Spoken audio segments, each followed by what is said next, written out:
Mason's heart slammed against his ribs as he sprinted down the rain-slicked alley in downtown Chicago, the heavy footsteps of his pursuers growing louder behind him.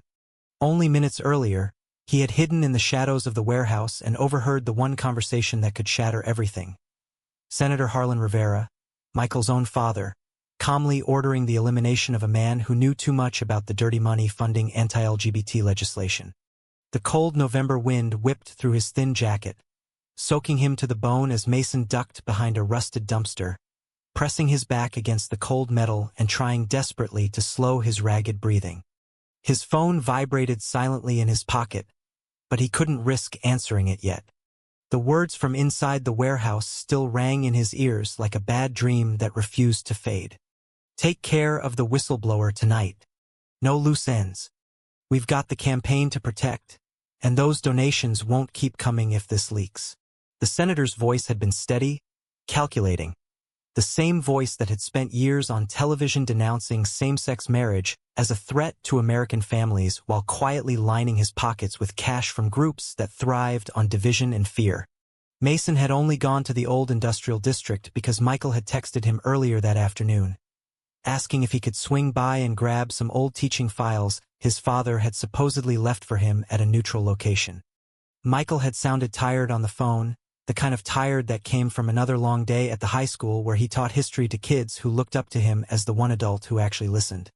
They had been together for 2 years now, building something real in a city that could feel both freeing and suffocating at the same time.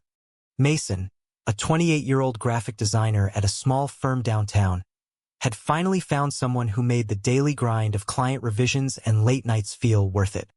Michael, 32, with his kind eyes and quiet strength, had helped him through the last awkward phone call with his own parents back in Ohio, where acceptance still came with careful silences and changed subjects. But this was different. Mason had slipped into the warehouse through a side door left ajar, expecting nothing more than a quick pickup. Instead, he had seen the senator, tall, silver-haired, the face plastered on billboards across Illinois, standing with 2 men in dark suits. One of them held a phone, the other a folder thick with documents. The conversation had turned from campaign strategy to something far darker.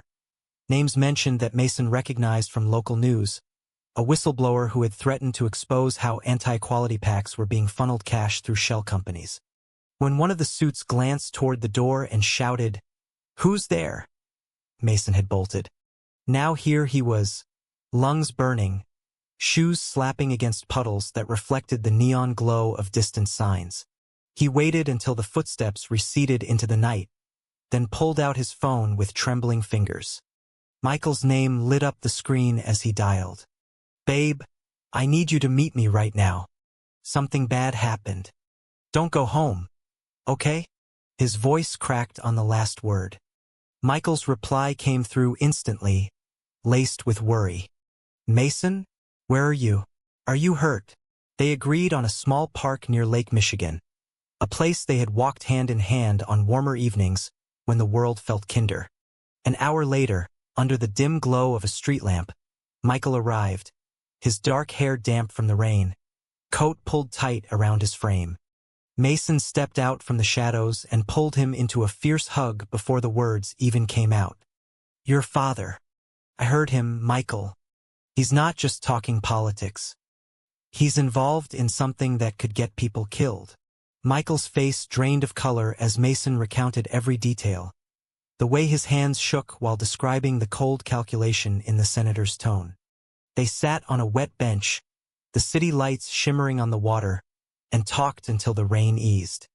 Michael spoke of the years of silence from his father after he came out at 25, the public speeches that felt like personal knives, the way Harlan Rivera had built a career on values that excluded his own son. "I always knew he was capable of cruelty," Michael whispered. "But this changes everything." Mason felt the weight settle in his chest, a mix of fear for their safety and a growing resolve he hadn't known he possessed. Back at their small apartment in Lincoln Park, they locked the doors and talked through the night, memories of their first date at a quiet coffee shop mixing with the terror of the present. Michael made tea with steady hands while Mason paced, his mind replaying the chase. They had built a life here together. Sunday brunches with friends who understood. Quiet evenings where Michael graded papers and Mason sketched logos. The kind of ordinary happiness that prejudice tried to steal. But now the secret hung between them like a storm cloud, forcing questions neither wanted to voice yet. Was love enough to face this? As dawn crept through the blinds, Mason held Michael close, feeling the steady beat of his heart, and knew one thing for certain. Silence was no longer an option. The next morning brought no relief. Mason called in sick to the design firm, his boss grumbling about deadlines, while Michael canceled a staff meeting at school. They spent hours researching the names Mason had overheard, piecing together news articles about the whistleblower who had gone missing 2 days prior. Michael's hands trembled as he scrolled through old family photos on his laptop. Images of a father who once seemed proud, but had turned cold the day Michael brought home his first boyfriend. He always said it was about principles, Michael said softly. But it was never about that. It was about power. Mason listened, offering quiet support, his own memories of coming out to skeptical parents flashing through his mind. The pressure built slowly, a knot in his stomach that tightened with every passing hour. When a black sedan cruised past their building twice that afternoon, they knew the chase had only just begun. By evening, they reached out to a trusted friend, Alex, a fellow teacher who had marched in pride parades with them the previous summer. Over encrypted messages, they shared fragments of the story, careful not to reveal too much. Alex's reply was immediate and supportive. You two aren't alone in this. But be careful, these people don't play fair. The conversation stretched late, filled with plans and fears, Mason's internal voice screaming that this was bigger than them, bigger than their love. Yet as Michael squeezed his hand across the kitchen table, the warmth grounded him. They were in this together, two men who had chosen each other despite the world, and that choice now demanded everything. The city outside hummed with life, oblivious, while inside their apartment the first cracks of a life-altering decision formed. Mason closed his eyes and breathed in the scent of Michael's cologne, wondering how long they could hold on before the secret demanded its price. The following days blurred into a tense rhythm of evasion and whispered conversations. Mason and Michael moved through Chicago like ghosts, switching between coffee shops and public libraries to avoid their usual routines. Michael's teaching job felt distant now, the lesson plans on civil rights suddenly carrying a heavier irony as he graded papers with one eye on the door. Mason's graphic design work suffered too, emails from clients piling up while he sketched frantic notes on napkins, trying to map out every detail he had overheard in that warehouse. The secret had become a living thing between them, straining the easy affection they had always shared.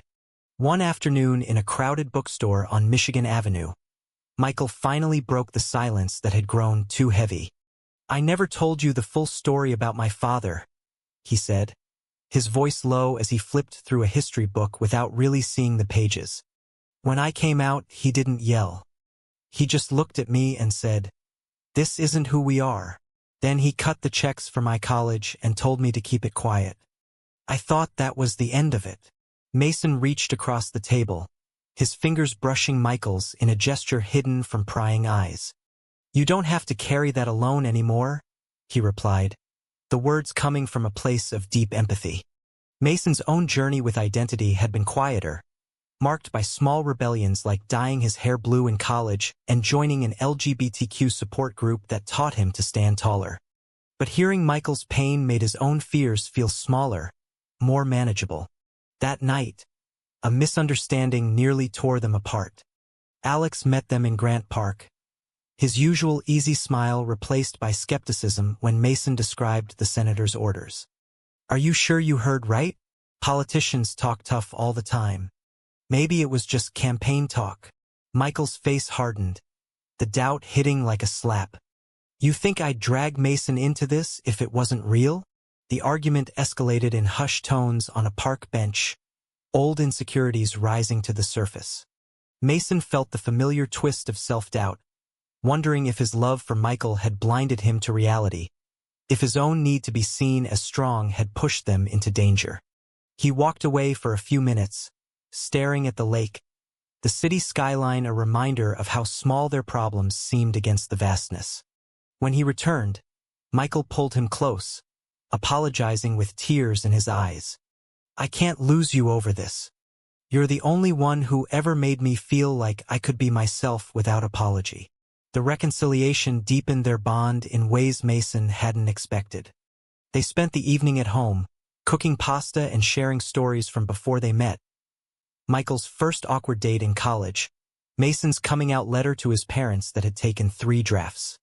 Laughter mixed with tears, and for a moment the secret felt less like a burden and more like a shared fight. But the external pressure mounted. A strange car lingered outside their building again, and Michael's phone rang with an unknown number that hung up when answered. They decided to gather more evidence, printing public records from the library and noting connections between the senator's campaign and the missing whistleblower. Mason's internal conflict raged during quiet moments. Part of him wanted to run, to protect the life they had built, while another part knew silence would betray everything they stood for as a couple. Friends noticed the change. At a small dinner with 2 other gay couples from their circle, the conversation turned to recent anti-equality bills in the state legislature. Mason stayed silent, his hand tight under the table in Michael's, the weight of what he knew making every word feel loaded. Later, alone, Michael confessed his fear of losing his teaching position if the story broke and his name was dragged in. "I've worked so hard to be the role model those kids need," he said, voice cracking. Mason held him through the night, whispering reassurances that felt both true and fragile. The chase had evolved from physical to emotional, forcing them to confront the prejudices they had internalized over years. Mason found himself questioning his own identity in new ways, realizing how much he had hidden even from himself to fit into a world that demanded conformity. Their love, once a quiet anchor, became a fierce light guiding them forward. As the week ended, they received a cryptic email from an anonymous source confirming parts of the senator's involvement. The evidence was mounting, but so was the danger. Mason woke to the sound of footsteps in the hallway one night, heart racing until it passed. In the morning light, he looked at Michael sleeping peacefully and made a silent vow. Whatever came next, they would face it side by side, their growth forged in the fire of this crisis. The city continued its rhythm around them, but inside their world, everything was shifting toward a truth that could no longer stay buried. Tension coiled tighter as Mason and Michael ventured deeper into the unknown. They met with a local activist named Jordan at a discreet cafe in Wicker Park, the kind of place where rainbow flags still hung year-round and conversations flowed freely. Jordan listened intently, his expression hardening at the mention of the senator's name. "Harlan Rivera has been a thorn in our side for years," he said, sliding a folder across the table. "If what you heard is true, this could blow the lid off his entire operation." The meeting stretched for hours, filled with strategy and caution. Mason felt a surge of purpose he hadn't known since his early days advocating in college, but doubt lingered in the quiet moments when he wondered if their relationship could survive the spotlight. A betrayal came from an unexpected place. At Mason's design firm, a colleague named Derek, who had always made offhand comments about lifestyle choices, overheard a phone call and pieced together enough to leak their location to an unknown contact. The next evening, as they left a grocery store, 2 men in hoods approached from the shadows. Mason grabbed Michael's arm and they ran through the back alleys of Logan Square, hearts pounding in unison. "Keep moving," Mason gasped, pulling Michael into a crowded L train just as the doors closed. The narrow escape left them shaken, huddled in their apartment with the lights off. Michael's voice broke as he admitted the fear that had been building. "What if this destroys us? What if my father wins because we were too scared to fight?" Mason cupped his face, their foreheads touching. "We're stronger together. This is our chance to stop hiding." That night brought a breakthrough in understanding. They talked until sunrise, peeling back layers of past hurts. Michael shared stories of family holidays ruined by his father's pointed silences. the way acceptance had always come with conditions. Mason opened up about the nights he had cried alone after coming out, wondering if love would ever feel safe. The conversation healed old wounds, turning misunderstanding into deeper connection. They reaffirmed their commitment with quiet promises, the kind that came from the soul rather than grand gestures. Friends rallied quietly, offering safe houses and legal advice without asking for details. The community they had built over years now proved its worth, reminding them they weren't fighting alone. Mason's internal growth accelerated in those hidden days. He spent hours sketching in a notebook, designs that captured the duality of fear and hope, symbols of two men standing tall against the storm. The prejudice he had faced in small ways, sidelong glances on the train, awkward family gatherings, now felt like preparation for this moment. Michael, too, found strength in the crisis, his teaching passion reigniting as he prepared lessons on courage in history that mirrored their own struggle. Yet the sacrifices mounted. Michael missed important meetings at school, risking his tenure, while Mason turned down a major client project that could have boosted his career. The emotional toll showed in sleepless nights and quiet tears, but each time they chose honesty over fear, their bond deepened. As evidence piled up, emails, bank records printed from public sources, they reached a pivotal decision. Jordan arranged a meeting with a trusted detective who promised discretion. The drive to the station felt like crossing a threshold, Mason's hand steady on Michael's knee. "No matter what happens," he said, "we come out of this as the men we were meant to be." The detective listened without judgment, taking notes as the full story unfolded. Outside, Chicago's skyline stood as a silent witness to their courage. The misunderstanding with friends resolved when Alex apologized, joining their circle of support. The rising tension pushed them toward growth neither had anticipated, turning individual struggles into shared purpose. In the quiet after the meeting, they walked along the lake, the wind carrying away some of the weight. Their love, tested and refined, emerged stronger, a beacon against the gathering storm. The pressure from Michael's family intensified in unexpected ways. A late-night call from an aunt, clearly prompted by the senator, urged Michael to think about the family name and drop any misunderstandings. The conversation left Michael raw, pacing the living room as Mason listened from the couch. "He never fought for me," Michael said, voice thick with old pain. "But now he's using everyone else to silence us." Mason pulled him into an embrace, offering the steady presence that had become their anchor. The family dynamics exposed deeper layers of prejudice, forcing Michael to confront how much he had internalized the rejection. Mason's own family sent a concerned text after hearing rumors through distant relatives, adding another layer of emotional weight. Together they faced the external attacks with growing resilience. A colleague at the school whispered warnings about potential complaints from parents influenced by the senator's circle. Mason's boss at the firm questioned his sudden absences, the subtle homophobia in his tone reminding Mason why he had stayed closeted in professional spaces for so long. Yet these challenges became catalysts for growth. In late-night talks, they explored their identities more honestly than ever, Mason admitting how fear of judgment had once made him dim his light. Michael spoke of the liberation that came from choosing truth over safety.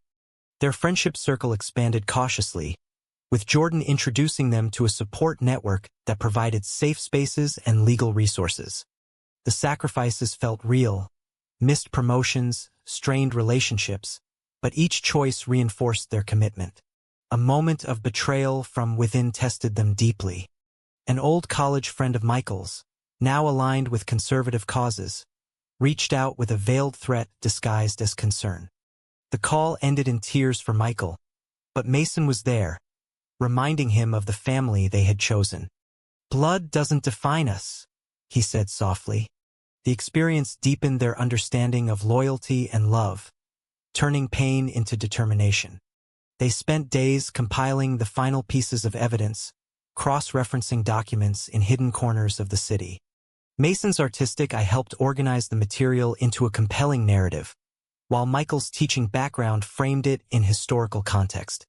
The work brought them closer, laughter breaking through the tension during quiet dinners. Societal reactions began to surface in small ways. News snippets about the missing whistleblower appeared on local stations, sparking quiet conversations among their friends.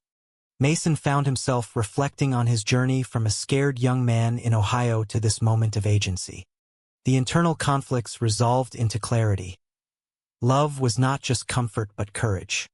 Michael, too, grew, shedding the last remnants of shame tied to his father's legacy. They attended a small community event incognito, holding hands in the back row, the simple act a quiet rebellion. The rising action pushed them toward the edge, every decision carrying the weight of potential consequences. As they prepared for the next step, the bond between them shone brighter, forged in fire and ready for whatever came next. The city lights outside their window felt like a promise of change on the horizon. The evidence reached critical mass, and the decision to involve authorities fully became inevitable. They met the detective again in a nondescript office, handing over the folder that could topple a political empire. The officer's expression shifted from skepticism to resolve as he reviewed the documents. "This is bigger than one family," he said quietly. "We'll move carefully, but we move." The following days were a whirlwind of preparation, with Mason and Michael coordinating from safe locations provided by allies. The personal attacks escalated. Anonymous threats on social media, a suspicious break-in attempt at their apartment, but each challenge only strengthened their resolve. Emotional scenes of sacrifice marked this phase. Michael chose to risk his teaching career by taking personal leave, prioritizing truth over security. Mason turned down a career-defining project, explaining to his boss in vague terms that family matters came first. The misunderstandings with extended family peaked when a cousin called Michael, echoing the senator's talking points about protecting the family. The conversation ended in quiet defiance, Michael hanging up with tears but a clear voice. Mason held him afterward, their shared vulnerability turning into mutual support. Friends stepped in, offering homes and encouragement, the community network proving its strength. Mason's growth reached new heights as he confronted his deepest fears about visibility. In a quiet moment by the lake, he admitted how much he had once hidden to avoid conflict. "This secret forced me to see myself clearly," he told Michael. "I'm not afraid anymore." Michael nodded, sharing his own awakening about family loyalty versus personal integrity. Their love became a source of power, tender moments interspersed with strategy sessions. The city buzzed with undercurrents of change, rumors spreading among activists about an impending revelation. The tension built to a breaking point, every decision laced with the knowledge that exposure could bring both justice and chaos. Allies gathered strength quietly. Jordan organized a small group to monitor the senator's movements, providing updates that kept them one step ahead. The police began building their case, the detective keeping them informed without details that could compromise the operation. Misunderstandings resolved as trust grew among the circle, old doubts replaced by solidarity. The emotional depth of their journey shone through in late-night conversations about the future. Dreams of a life free from shadows, plans for travel once the storm passed. Sacrifice and awakening intertwined, shaping them into men who understood the true cost and reward of authenticity. As the climax neared, Mason and Michael stood side by side, ready for the public reckoning that would define their story. The public City Hall event unfolded under bright lights and flashing cameras, the annual Civic Awards ceremony drawing crowds and media from across Illinois. Senator Harlan Rivera stood at the podium, smiling for the cameras as he spoke of family values and community strength. Mason and Michael watched from the back of the packed hall, hands clasped tightly, hearts racing with the knowledge of what was coming. The detective had assured them the timing was right, the evidence ironclad. When uniformed officers moved in during the applause, the room fell into stunned silence. Handcuffs clicked around the senator's wrists as the lead detective stepped forward, microphone in hand. "Senator Rivera, you are under arrest for conspiracy, corruption, and misuse of campaign funds tied to suppressing civil rights initiatives. The full details will be released, including how these actions targeted the LGBT community for political gain. Gasps rippled through the crowd as reporters surged forward, phones recording every moment. Michael's face showed a mix of pain and relief, the public exposure of his father's hypocrisy laying bare years of hidden hurt. Mason stood tall beside him, the man he loved, their journey culminating in this moment of truth. The evidence played on screens behind the podium, documents, recordings, financial trails, exposing the mastermind before the entire city. Cameras captured the senator's shocked expression, his carefully crafted image crumbling in real time. The crowd's reaction shifted from shock to murmurs of support for the victims, activists in the audience raising fists in quiet solidarity. In the days that followed, Mason and Michael navigated the aftermath with newfound strength. Interviews poured in, but they chose their words carefully, focusing on hope rather than vengeance.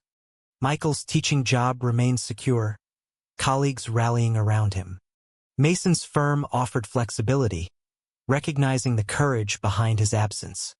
Their relationship, tested by fire, emerged unbreakable, filled with deeper understanding and open communication.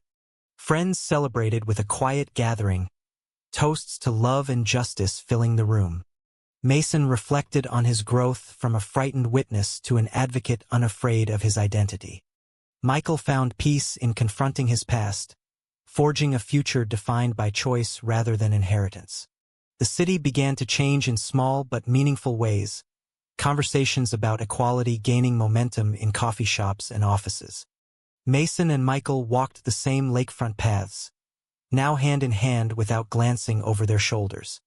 Their love had not only survived but thrived, a testament to resilience and the power of truth. As they sat on their favorite bench one evening, watching the sunset paint the skyline gold, Mason turned to Michael with a smile. "We did this together." The journey complete, they looked forward with open hearts, the secret no longer a burden but a bridge to something greater. Can one person's decision to speak the truth about love and justice truly transform a community divided by prejudice? True or false?